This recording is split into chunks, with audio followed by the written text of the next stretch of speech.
I'm new to all this, so be easy on me.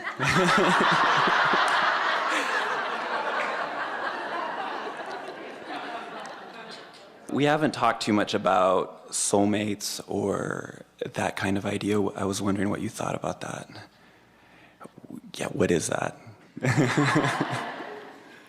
Well, very often you'll meet someone and you'll feel an extra resonance with them. And we've noticed, and this surprises people when they hear it from us for the first time, that it is as likely for your soulmate to be someone who just gives you that warm, fuzzy feeling that you've come home, as it is for you to find the soulmate who just makes you feel livid and angry.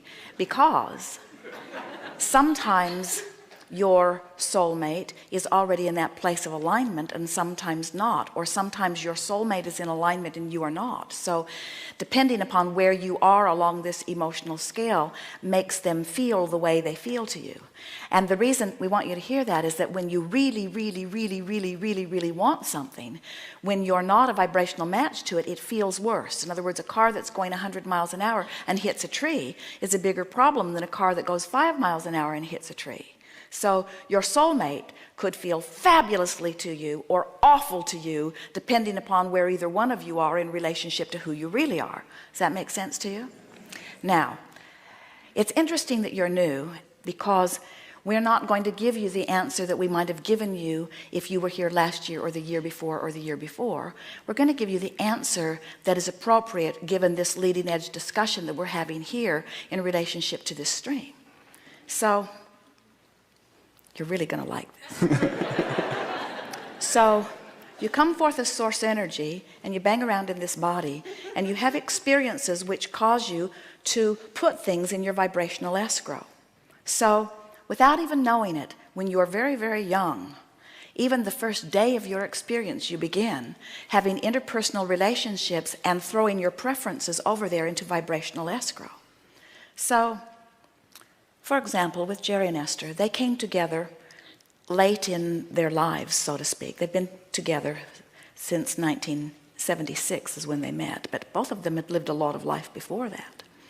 And as they were living life apart from each other, each of them were having experiences with others and experiences with life that was causing them to identify who they really are. So a vibrational escrow for each of them was forming. And unbeknownst to either one of them, life was causing Esther to create a vibrational escrow that was the identical, or nearly so, vibration of the vibrational escrow that Jerry was in the process of creating. Now, what that means is both of them were source energy coming in and same vibration coming in. And as they each individually lived life and had exposure to experiences that took them away from who they really are, their desire to be who they really are kept getting thrown over there into their vibrational escrow. You getting a picture of this?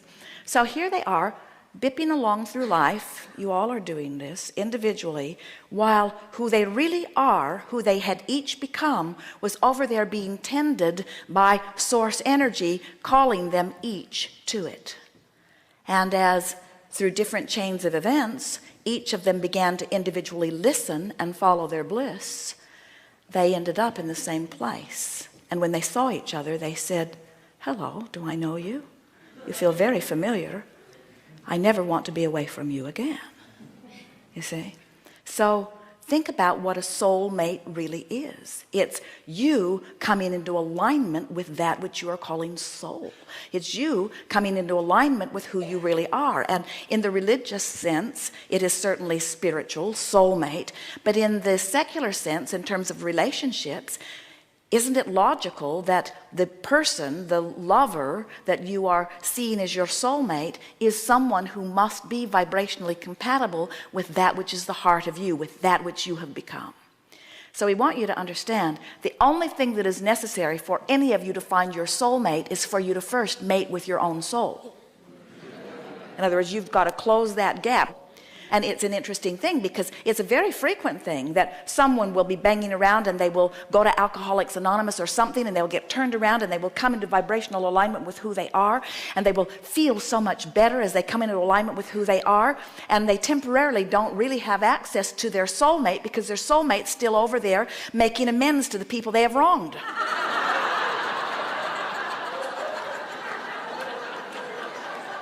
In other words, you can't come into vibrational alignment with someone who's on a different vibrational frequency. And that's why we say sometimes your soulmates feel like the best thing that's ever happened to you, and sometimes they feel like the worst thing that's ever happened to you, depending upon where either one of you are in relationship to who you really are.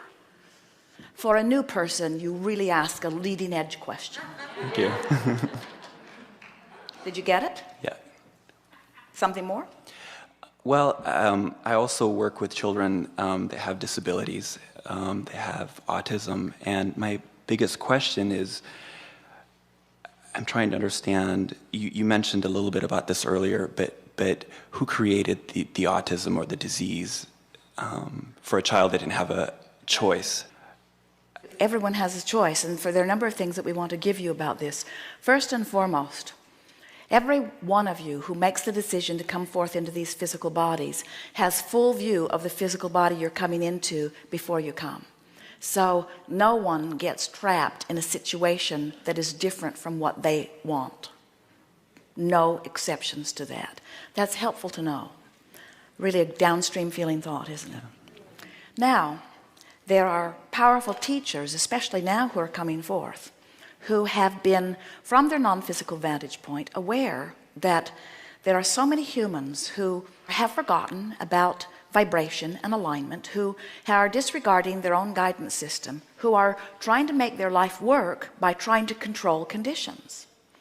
And the teacher in you knows that anybody that's trying to make anything better by controlling conditions is going to experience a life of futility, because there will always be those conditions you can't control, because it's not your job or your right or your ability to control what's going on in everybody's experience around you. Their lives are their lives to create and control.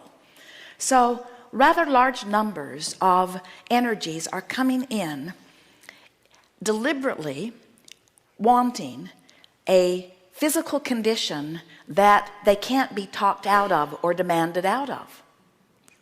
In other words, they say, I'll go forth and I'll be different enough that you can't pound this square peg into a round hole.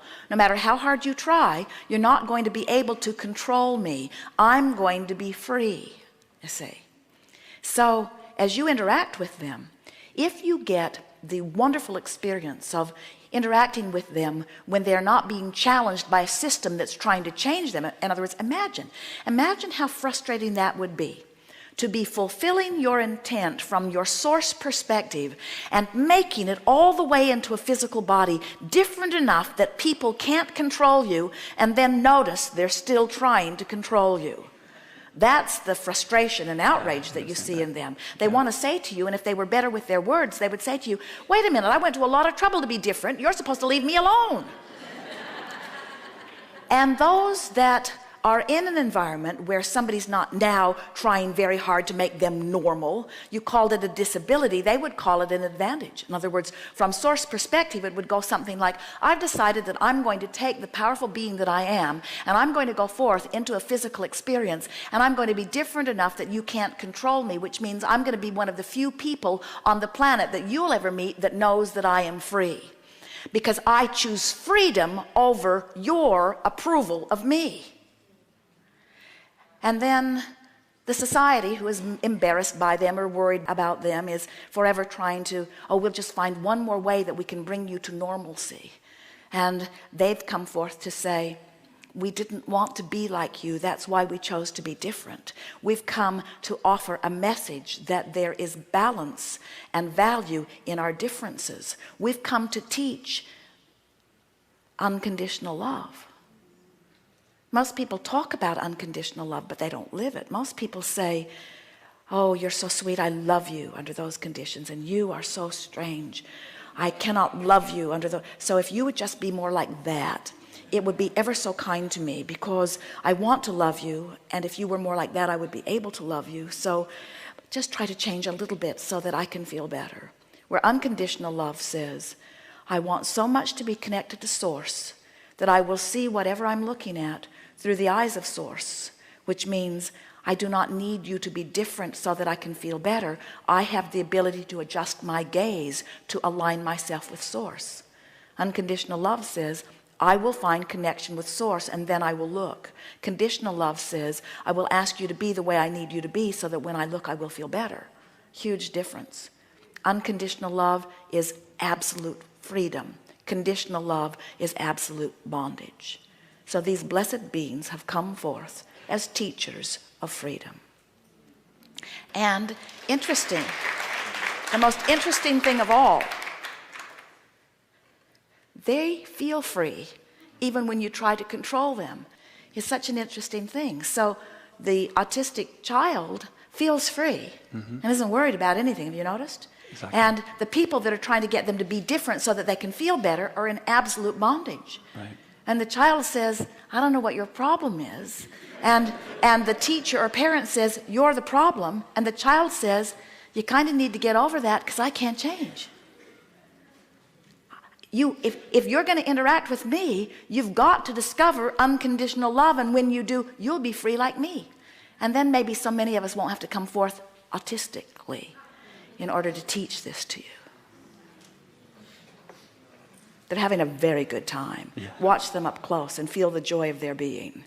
And tell them, you need not change a hair for me. Bless you. That's right. Thank you.